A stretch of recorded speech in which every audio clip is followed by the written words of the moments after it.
This video is brought to you in part by Roots with Rudi. More on that later.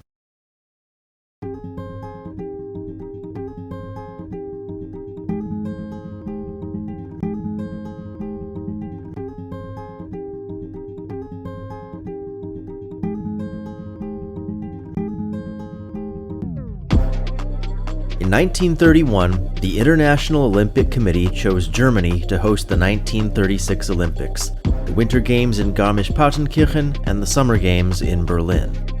This decision was made before the Nazis seized power, ironically as a show of confidence for the pre-Nazi government, and Hitler was naturally ambivalent about hosting a celebration of peace and international cooperation, but the propaganda value was too great to resist. Several qualified athletes boycotted the Games, including almost all Jewish athletes, and the various Olympic committees began debating whether to participate at all, or possibly move the Games to a different location. In 1934, U.S. Olympic President Avery Brundage visited Germany and received assurances that Jewish athletes wouldn't be subject to discrimination. A Nazi sympathizer himself, Brundage was desperate to keep the relatively new Olympics going at any cost, arguing that politics had no business in sports and that a Jewish boycott would only grow interest from the rest of his country. In any case, his commitment to an American presence prevented an international boycott from materializing. The idea that the Nazis would relax their anti-Semitic laws was absurd to anyone paying attention. They'd already issued a series of laws banning Jews from holding numerous jobs in 1933. The 1935 Nuremberg laws effectively stripped citizenship from Jews, their spouses, and anyone with at least one Jewish-born parent. Fulfilling the letter of their promise to Brundage, Team Germany recruited 2 estranged citizens of Jewish descent, while visitors were spared displays of discrimination in the host cities and in the national media. As the Winter Games got underway, Deputy Chief of Staff Martin Bormann reassured party underlings that the project of eradicating Jews from public life would continue unimpeded, and throughout the year the cabinet banned Jews from working as tax consultants, veterinarians, and teachers in public schools. The Olympics turned out to be the greatest propaganda opportunity the Nazis ever had. The Games were filmed by director Leni Riefenstahl, they were even broadcast through the new medium of television, and wealthy foreign visitors often came away impressed by the sanitized version of Nazism that the Games had presented. Hitler regretted the number of medals won by non-Germans, especially black athletes, whom he argued should be banned in the future. But by the end of the festivities that August, he hoped that Germany could become the Olympics' permanent home. This shouldn't have been a surprise. For several years, the Nazis had mounted a similar propaganda campaign around their handling of the German economy. To outside observers, Germany seemed to recover from the Great Depression faster than its neighbors, but looks can be deceiving. Insofar as the Nazis cared about the peacetime economy at all, their so-called battle for work merely sought to reduce the nominal unemployment rate as quickly and cheaply as possible, even if that made the German people poorer. One way they did this was by changing the definition of employment to include people like seasonal workers and unpaid family farmers. They also pressured young women to leave the workforce by offering loans to marry and have children, and pressured young men to join the so-called voluntary labor force, where they earned less money than they'd otherwise receive in unemployment benefits. Opposed to both capitalism and socialism, the Nazis banned collective bargaining and replaced trade unions with the party-run German Labor Front. At the same time, the government made overtures toward private industry by using the force of law to establish corporate monopolies in exchange for political favors. Often this meant taking orders directly from the government or installing party-friendly executives and board members, but most commonly it meant cutting hours and wages for their existing workers in order to hire more people part-time and further reduce the unemployment rate. By far the government's most visible effort was to revitalize the auto industry, creating tax incentives for households to buy new cars and pouring millions of Reichsmarks into a new highway system known as the Autobahn, while the German Labor Front's Strength Through Joy initiative encouraged workers to defer overtime wages in exchange for the promise of former luxury products like cars, leading to the creation of the People's Car, or Volkswagen. Needless to say, Jews were forbidden from taking part in any of these policies due to the ongoing process of Aryanization, removing Jews from the workforce and the economy at large. In 1934, Hitler assigned Reichsbank President Hjalmar Schacht to a dual role as Minister of Economics. But Schacht objected to Hitler's enormous budget deficits, so in 1937 he was replaced by Hermann Göring, who knew nothing about economics and would do as he was told. Göring's 4-year plan included a ban on food imports, necessitating strict rationing, and a mandate for trade parity on a country-by-country basis, leading to severe shortages of raw materials like iron ore. By 1939, living standards were in decline and metal sewer pipes were becoming a luxury. None of these things solved Germany's economic problems, but recovery was never the intention. Hitler had always been explicit that economic policy should be made with the intention of restoring military dominance. In February 1935, Berlin acknowledged the existence of its rebuilt air force, the Luftwaffe. The next month, the military was reorganized as the Wehrmacht, with conscription coming into effect later that year. And in March 1936, these forces marched into the demilitarized Rhineland.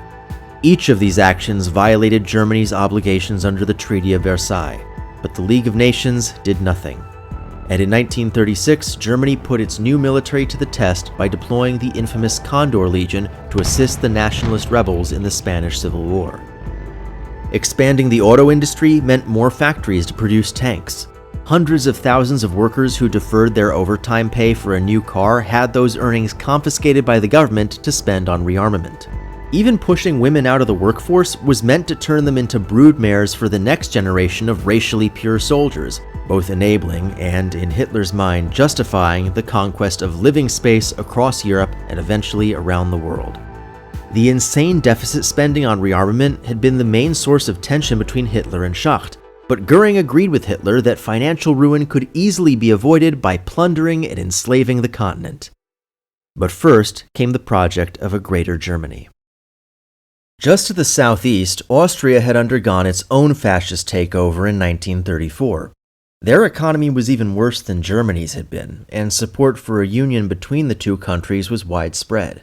Austria had tried to join Germany at the end of the First World War, and though the 1919 Treaty of Saint-Germain effectively banned it from happening, the idea remained popular.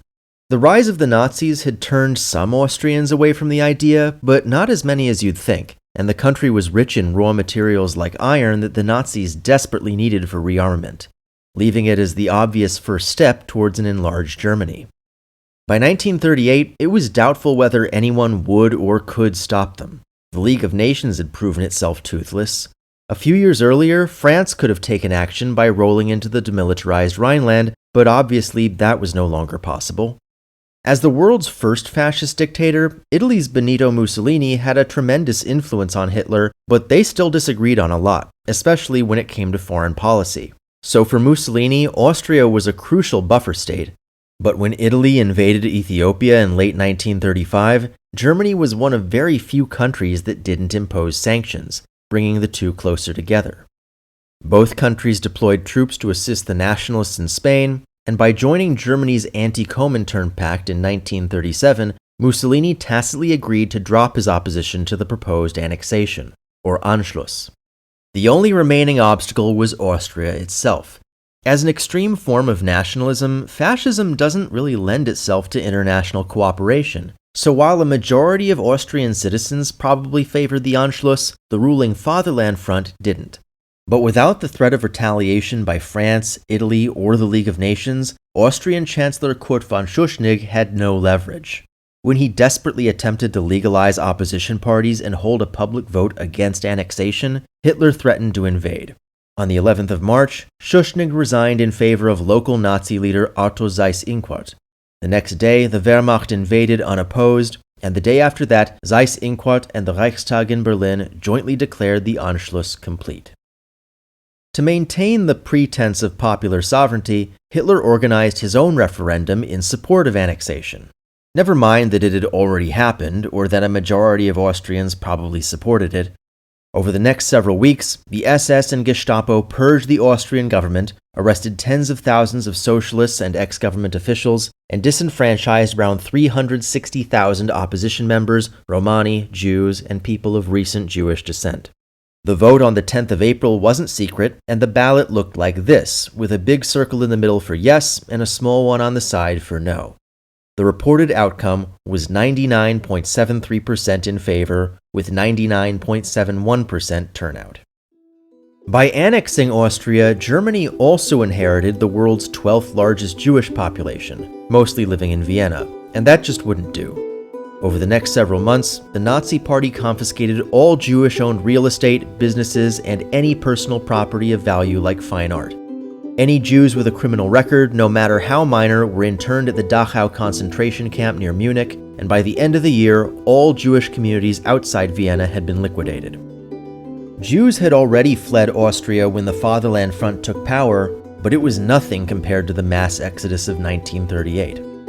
To assist them, the SS intelligence services created the Central Agency for Jewish Emigration in Vienna, led by up-and-coming local officer Adolf Eichmann.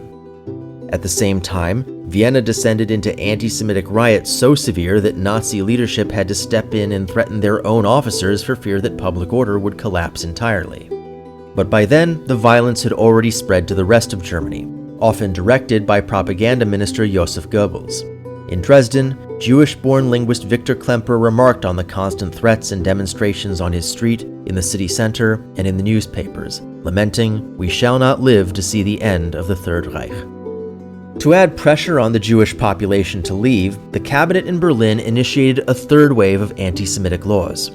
By the end of April, anyone considered Jewish by the standards of the Nuremberg laws was forbidden from changing their names or the names of their businesses, working as auctioneers, or owning or handling firearms, even as the cabinet loosened gun laws for the majority. Additionally, such persons were uniquely required to declare all property worth over 5,000 Reichsmarks. Under further pressure from Goebbels, Berlin police began making large public raids in which anyone considered Jewish was arrested, usually without charge, to cement a public perception of Jews as criminals while attempting to scare the remaining Jewish population into fleeing. Jews unfortunate enough to return from abroad were arrested as enemy agents and interned indefinitely at Dachau and Moringen. By the 1939 census, the combined Jewish populations of Germany and Austria had fallen by half from 1933. Most of that decrease took place in 1938, and obviously those people had to go somewhere.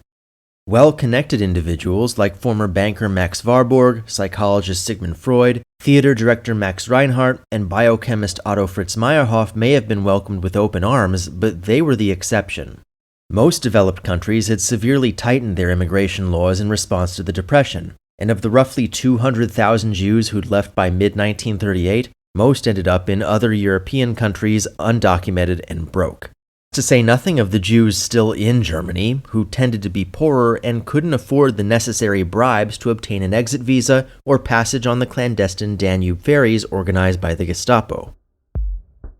At that year's convention of the Palestine Workers' Party, David Ben-Gurion proclaimed that the events unfolding in Germany were only a precursor to something akin to the Armenian genocide. He urged party members to put aside their differences and focus on assisting refugees. But it's doubtful what even a united front in Palestine could have done. The 1933 Havara Agreement meant to facilitate migration was deeply flawed and unpopular with both Zionists and Nazis. Nearly half the refugees who'd taken advantage of the agreement had left Palestine for greener pastures, and by 1938 the country was in the midst of an Arab nationalist insurgency. Refugees were still arriving, but this wasn't an ideal destination. Interestingly, the country that received the most Jewish refugees was the US, which had severely tightened its immigration laws in the 1920s, partly to stop mass immigration by Italians and Jews. But of the 154,000 visas that the US gave out each year, 27,000 were reserved for German and Austrian nationals, and since the Nazi takeover, Jews and political dissidents had made up the majority of recipients. The second most common destination was Argentina, where immigration had remained largely unrestricted and which was now home to the world's 10th largest Jewish population. But in June 1938, just as the refugee crisis intensified, new Foreign Minister José María Cantillo issued a secret memo ordering immigration officials to reject all persons expelled from their countries of origins as undesirables. Earlier that year, the League of Nations had attempted to address the issue through a working definition of German refugees. So in July, US President Franklin Roosevelt organized a conference of 32 countries at the French resort of Évian to create a treaty on accepting those refugees.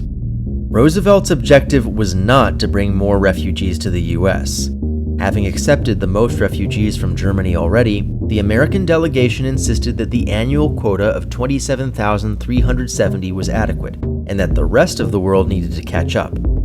This wasn't due to anti-Semitism. In fact, some of the loudest voices advising Roosevelt not to take more refugees were Jewish. Rather, they were motivated by fear that a sudden glut of Jewish refugees would incite a public backlash and fuel Nazi sympathy.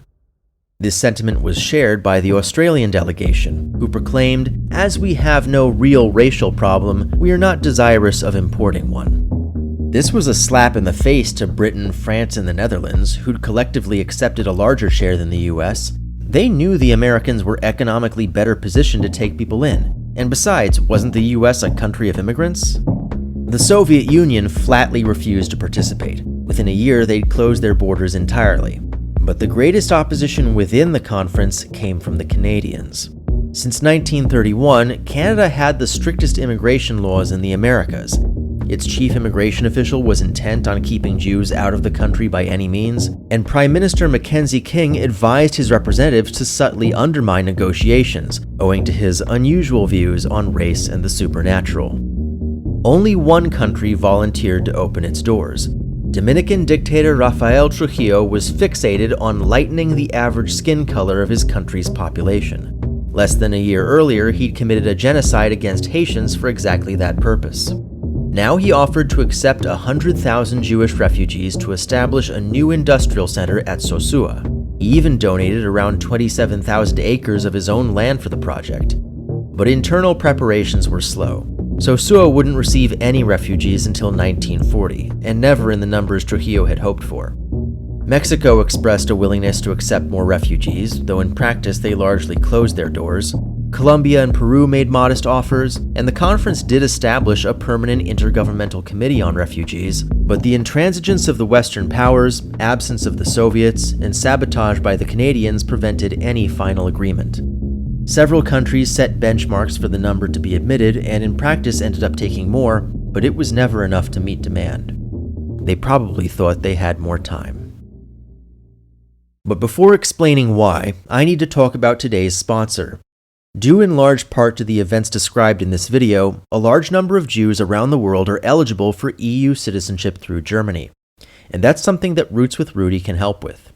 Founder Rudi Weinberg is a longtime patron and friend of the channel, and his services not only help people to navigate that process, but also build personalized, well-sourced family trees that can break through a lot of the typical brick walls that German Jewish families often face without the need for DNA testing. As new information is always becoming available to the public, Rudi offers subscriptions for ongoing research, facilitates the laying of brass memorial stones at the last known addresses of Holocaust victims, provides planning for heritage trips, and can work on custom projects for events like birthdays, anniversaries, or retirements. For a lot of families, this isn't just about documents, but rediscovering their story and reclaiming what was almost erased. Fans of this channel get a special offer. The first 10 customers who mention this video when purchasing a service package will get a 10% discount. The official website is linked in the description. Thank you once again to Roots with Rudi. 5 days after annexing Austria, Hitler gave a speech to the Reichstag inveighing against the supposed injustices committed against the German diaspora.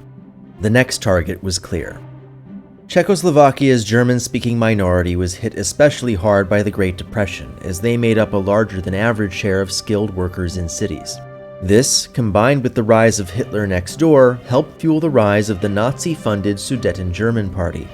Prague responded by proposing to enshrine German minority rights in law, but on Hitler's advice, the SDP refused, insisting on secession and eventual annexation by Germany. Almost everyone else in the country was fiercely anti-Nazi, and unlike Austria, they had friends.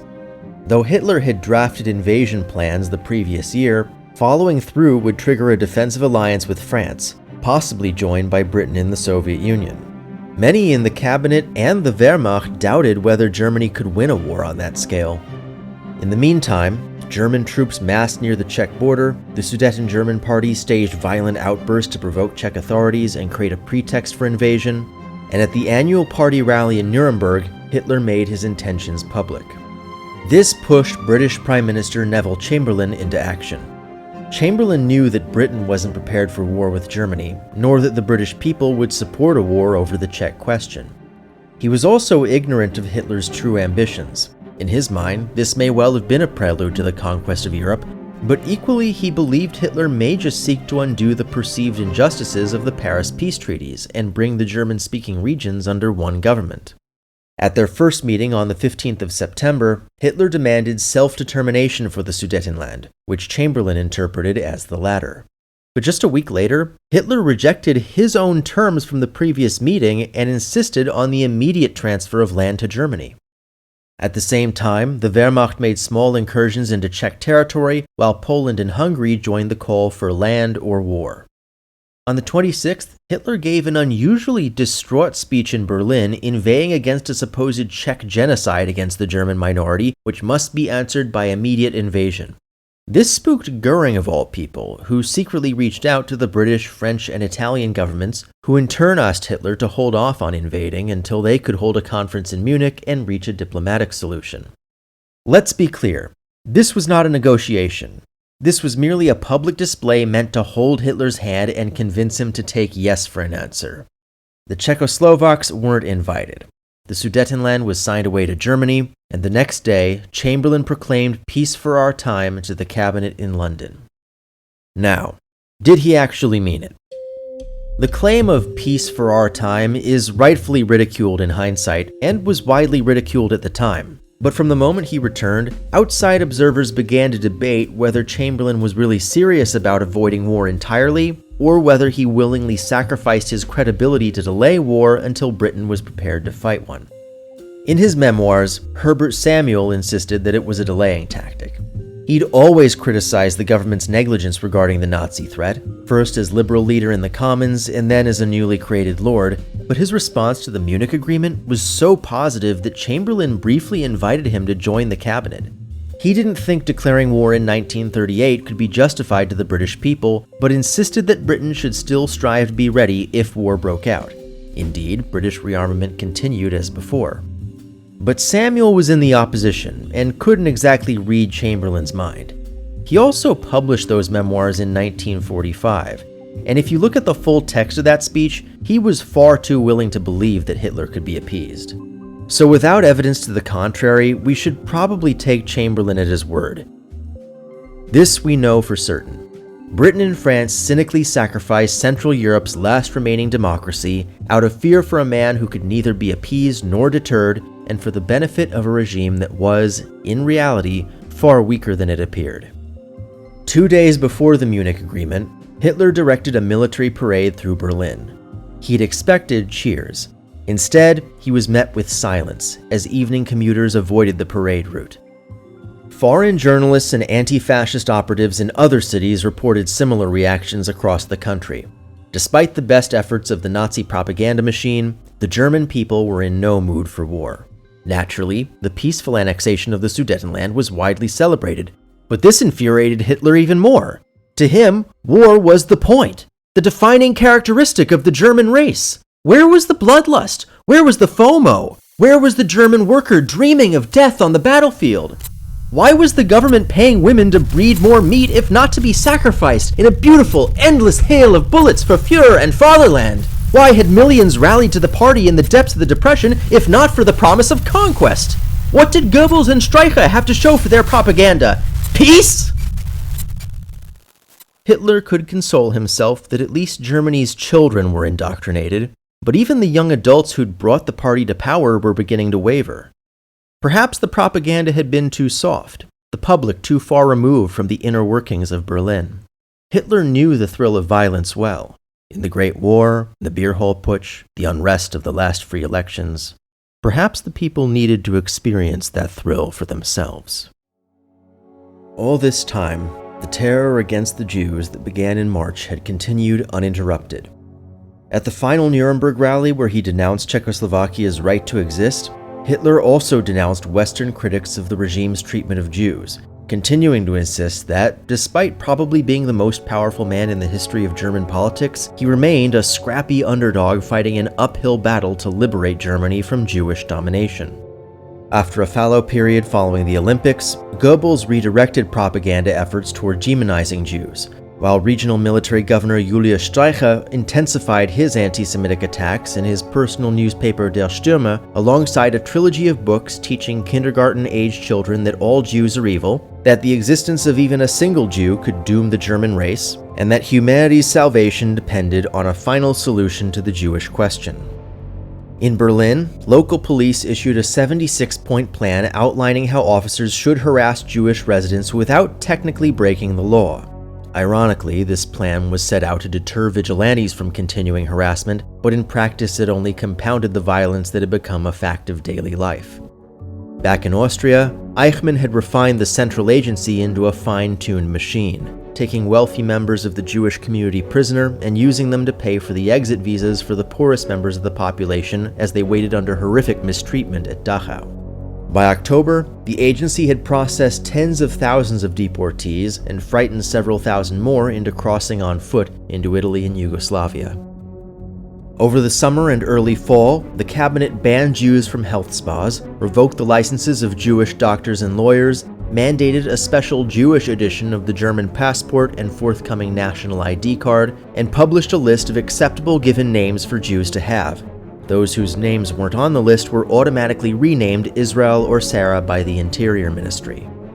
Finally, in late October, police rounded up 17,000 Jews who had once held Polish citizenship for deportation. Most of these people had been dual citizens. In fact, nearly half were born in Germany, but who cared? The goal of removing all Jews from Greater Germany was a foregone conclusion. That these Jews in particular had once held citizenship in another country was just an excuse to get rid of them now. I say once because a few months earlier, the Polish government had issued its own decree revoking the citizenship of anyone who'd lived outside Poland's extant borders since 1914, leaving most of the deportees stateless. But after a 2-day standoff between Berlin and Warsaw, the Polish government allowed the deportees in, establishing refugee camps near the border. Among those deported were the parents of Herschel Grinspan, a 17-year-old refugee now living undocumented in the slums of Paris. On the 7th of November, he went to the German embassy and shot diplomat Ernst von Rath 5 times before handing himself over to French police. Rath's death 2 days later coincided with Nazi Party celebrations for the 15th anniversary of the Beer Hall Putsch. When word of the assassination reached Hitler and Goebbels, they continued the festivities in public, but away from the crowds they formulated a new plan for the night. Using Rath's death as justification, they would bring the country together in one big orgy of violence against the Jewish community. Not only would this bring the existing violence under party control, but it would hasten the Jewish exodus and get the German people in the mood for blood. In a speech to the regional governors at 10 p.m., Goebbels declared that violence had already broken out in some parts of the country and that it behooved the party to organize the violence on a national scale. He insisted that it should appear organic, but that was impossible. Harm against non-Jews and foreign citizens was forbidden, damage to non-Jewish property was forbidden, and the riots were to be strictly coordinated by local police, the Gestapo, the SS, what remained of the SA, and the Hitler Youth. Over the next several hours, a pogrom took place across hundreds of cities and towns, peaking at about 3 in the morning. Police ignored Goebbels' warning against looting, which he may even have intended. In addition to the businesses and synagogues targeted by his instructions, houses and cemeteries were widely destroyed. In several towns, the entire Jewish population fled through crowds of laughing villagers. By mid-morning on the 10th, at least 91 people had been murdered and about 300 had committed suicide. Estimates by resistance operatives believed that at least 520 synagogues were burned by teams of brown-shirt arsonists, though it's more likely that every synagogue in the country was immolated. But attacks against Jewish-owned shops were the most common. Of about 9,000 Jewish storefronts that remained in the country, 7,500 were destroyed over a period of roughly 6 hours, hence the name Kristallnacht, the night of broken glass. Insurers estimated 39 million Reichsmarks of damage, though no insurance money was to be paid out. Many non-Jews were disgusted by the pogrom and resented the notion that it had been done in their name, but they didn't protest or try to intervene for fear of retaliation. The Night of Broken Glass wasn't just a test of the German people's anti-Semitism, but of their willingness to surrender themselves to the regime. In both cases, it surpassed all expectations. Few Jews dared to venture outside that day. Most who did were immediately seized upon by crowds of waiting children with sticks and rocks. Goebbels emerged from the night in a daze of euphoric bloodlust, but Hitler and Goering were already preparing their next moves. That Friday, the cabinet issued 3 new laws, holding the Jews responsible for the death of Rath and the outbreak of violence which had been orchestrated against them. Berlin issued a 1 billion mark fine to be collected via a 20% wealth tax on Jewish assets worth over 5,000 marks, which wasn't a lot of money even in 1938. The point was to foreclose on everyone's houses. Additionally, all insurance payments to Jewish-owned businesses were confiscated as compensation for damage to the streets. Finally, all Jewish-owned businesses were outlawed and confiscated. By the end of the year, Jews were additionally banned from attending public schools, traveling within the country without government permission, keeping carrier pigeons, or working as midwives. In the days following the Night of Broken Glass, the Gestapo met its quota as 30,000 Jewish men were seized and held at Dachau, Buchenwald, and Sachsenhausen concentration camps. In anticipation of their arrival, SS guards removed all beds and showers along with most toilets for maximum humiliation. The men were routinely beaten for any reason the guards fancied, and by the year's end, hundreds had died of their wounds.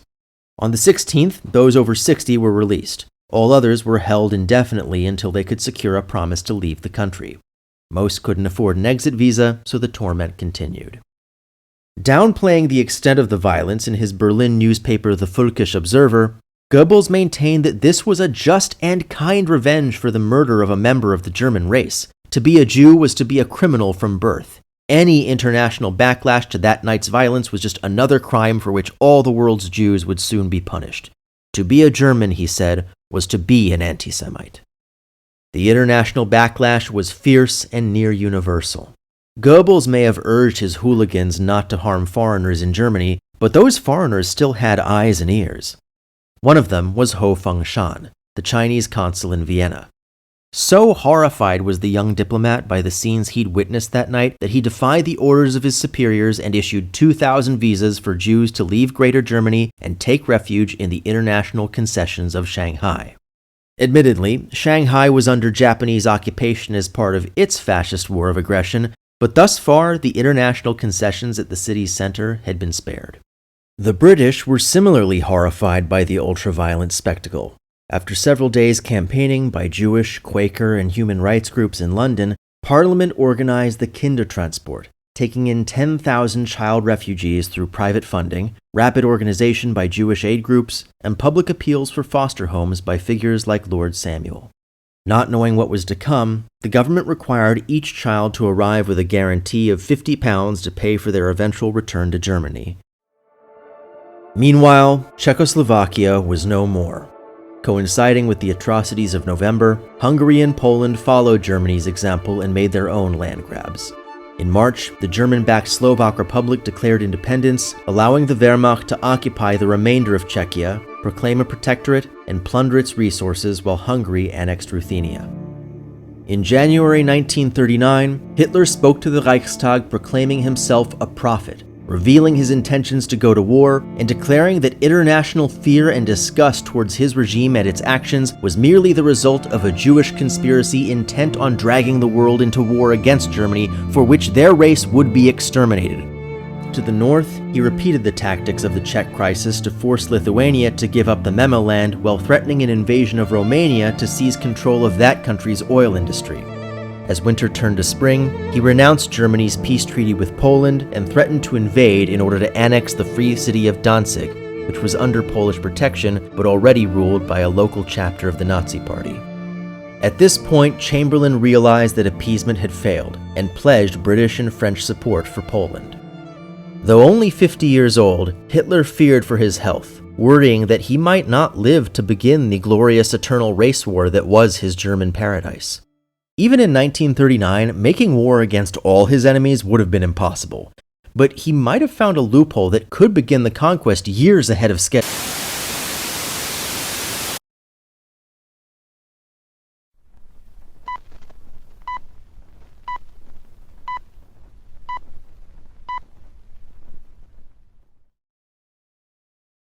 Special thanks to my patrons, including Mir Akbar Ali, Jeremy Biskin, Boris Cherny, Dr. Chike, Andrew Ettinger, FC, Jay Fleischman, Osha Gordon, Bob Huddy, John, Raphael Kellerman, Sol Cohn, Milk and Honey, and Jeffrey Schweitzer.